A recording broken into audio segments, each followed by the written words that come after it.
మాయలూరు సమీపంలో రోడ్డు మధ్యలో లారీ ఉంచి అడ్డు తీయకపోవడంతో వాగ్వాదం చోటు చేసుకుంది. సోమవారం ఆలగడ నుండి తాడిపత్రి వైపు వెళ్తున్న ఆర్టీసీ బస్సు ఒకవైపు మొక్కజొన్న విత్తనాలు, మరోవైపేమో లారీ లోడు చేస్తుండటంతో చాలాసేపు ట్రాఫిక్ కి అంతరాయం ఏర్పడింది. లారీ సైడ్ కి పెట్టుకోవచ్చు గాని బస్ డ్రైవర్ అడిగితే ఇంకొన్ని ప్యాకెట్స్ లోడ్ చేసే వరకు ఉండు అంటూ సమాధానం ఇవ్వడంతో ఏదైనా తగిలితే తగిలింది అని రాద్ధాంతం చేస్తారని, ఇలా మాట్లాడడం ఎంతవరకు కరెక్ట్ అంటూ వాగ్వాదం చోటు చేసుకుంది. Alagada to Tadipatri road almost single road ఉంది. ఒక వెహికల్ వెళ్లిన తర్వాత మరొక వెహికల్ వెళ్లాలని ప్రయాణికులు విచారం వ్యక్తం చేశారు.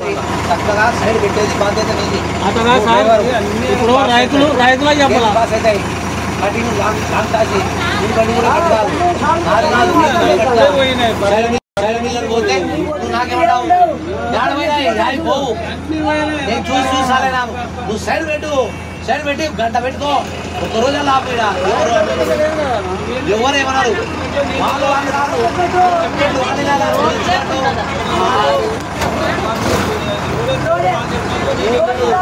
డ్రైవర్ కాదా?